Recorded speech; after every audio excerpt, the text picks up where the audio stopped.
Good morning mga tol. Ito yung ating luluto ngayon. Pinais na isda. Pinais na kabote. Ayan. Kubabalot lang natin sa ating sinay.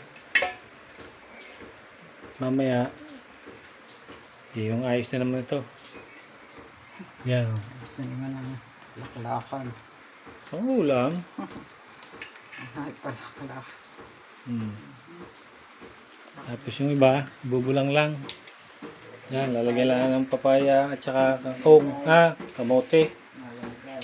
Para may sabaw ding mahigop dahil naulan-ulan ngayon. Masarap humigop ng sabaw. Dito na lang.